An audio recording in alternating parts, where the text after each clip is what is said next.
Mexeram com você na rua enquanto você estava passando? Menina, me conta, que roupa você estava usando afinal? O quê? O seu namorado puxou seu cabelo na balada? Com certeza você provocou, né? Gente, para tudo, né?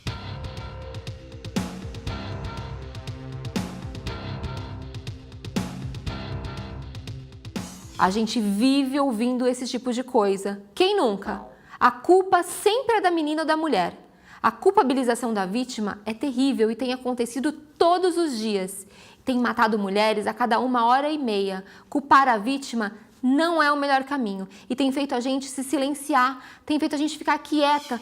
A cultura do estupro faz com que a vítima se sinta culpada. E a culpabilização da vítima é muito perigoso para nós mulheres. Como objetificar uma mulher? Como transformar uma mulher em coisa? Vamos fazer um exercício. Feche os olhos e imagine uma personagem mulher em uma campanha de propaganda. Na televisão. Como você vê essa personagem? Quem é essa mulher? O que ela está vendendo? Ela está vendendo cerveja, mostrando peitos e bundas? Ela está desfilando para agradar os homens só por sua beleza e pelo seu corpo? Isso significa objetificação de corpos, entende?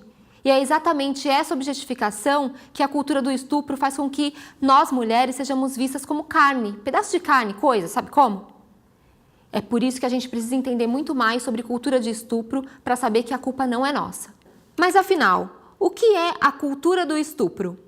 O termo foi criado na década de 70 por feministas americanas e, de acordo com o Centro das Mulheres da Universidade de Marshall, nos Estados Unidos, é utilizado para descrever um ambiente no qual o estupro é predominante e no qual a violência sexual contra as mulheres é normalizada na mídia e na cultura popular. Parece besteira, né? Mas a cultura do estupro começa desde pequenininha, quando a gente é menina e os pais, todo mundo ensina o que é coisa de menina e coisa de menino. A sociedade ensina que o menino não pode chorar, o menino tem que ser macho, o menino tem que ser forte e muitas vezes agressivo.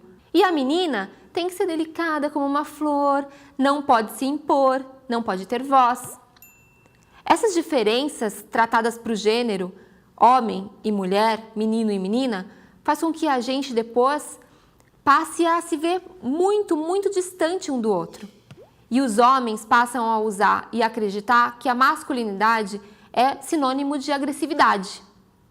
E nós, mulheres, passamos a acreditar que temos que ser passivas, que temos que ser compreensivas e muitas vezes a gente passa a aceitar uma agressão, uma violência, porque acredita que a culpa realmente pode ser nossa.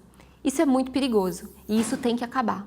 E é por isso que existe o feminismo. O feminismo é a luta pela igualdade de gênero, ou seja, meninas e meninos tendo os mesmos direitos dentro da sociedade. Parece que não existe diferença, mas existem muitas diferenças. Vocês hoje são meninas, mas hoje as mulheres ganham 30% menos que os homens na sociedade. Vocês acreditam nisso? Hoje as mulheres são as que estão em menor número dentro dos cargos de conselho das empresas. As mulheres são as que mais sofrem assédio, violência. Então, a luta do feminismo é para que isso acabe e que as mulheres tenham os mesmos direitos de ir e vir e também de ganhar dentro da sociedade. Você sabia que você pode estar colaborando com a cultura do estupro? Existem músicas de diversos estilos que tratam a mulher como cachorras, como ladras, falam do nosso corpo, falam o que vão fazer com a gente sem a nossa permissão. E ainda assim, a gente se diverte dançando. Afinal, o ritmo da música é muito atraente e faz com que a gente se mexa. Gente, não dá para se divertir com nada que coloque a gente em um lugar que a gente não queira estar. Então, tem que tomar muito cuidado para não ficar, de maneira alguma, incentivando essa cultura do estupro que acontece todos os dias à nossa volta. E quando a gente fala de cultura do estupro, a gente precisa falar do estuprador. Mas afinal, qual é a cara de um estuprador? O estuprador, gente, não tem cara.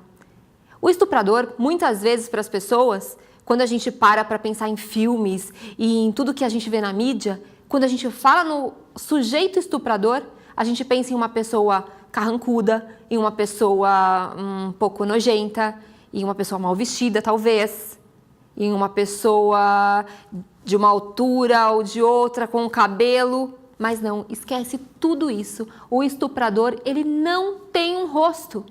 Ele pode estar dentro da sua casa, ele pode ser um tio, um avô, ele pode ser um amigo da família, um professor, uma pessoa próxima, querida, mas que tem algumas coisas que faz e que se permite fazer com você que não te deixam nem um pouco à vontade. Muito pelo contrário, que te violentam. Por isso é muito importante que, primeiro, a gente identifique como as pessoas se aproximam da gente. Que tipo de proximidade essas pessoas estão querendo? O que elas estão tentando fazer? Chegando perto da gente, respeitando o nosso limite, o nosso corpo, as coisas que a gente quer fazer, ou não, de alguma forma nos agredindo, tentando uma intimidade que um pouco forçada, aquela intimidade que não tem nada a ver. A gente precisa ficar muito atenta em relação a isso e não deixar que ninguém se aproxime da gente e faça com que a gente se sinta desrespeitada e violentada. Se isso acontecer, não se cale, porque a culpa não é sua. Ai, gente, que alívio saber que a culpa não é nossa, não é verdade? E depois de tudo que a gente conversou, eu tenho 3 planos para compartilhar com vocês para a gente acabar de vez com essa culpa. Vista o que você quiser.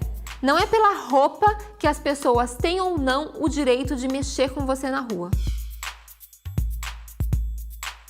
Pare de se divertir com músicas que denigram a nossa imagem. Não se cale diante de pessoas que queiram violentar e desrespeitar vocês. Procurem ajuda, pessoas que vocês confiem, para que vocês possam falar. A gente não pode ficar quieta. E esse foi o nosso papo sobre A Culpa Não É Sua. A gente tem muitos outros planos para compartilhar. Continuem assistindo e vamos juntas!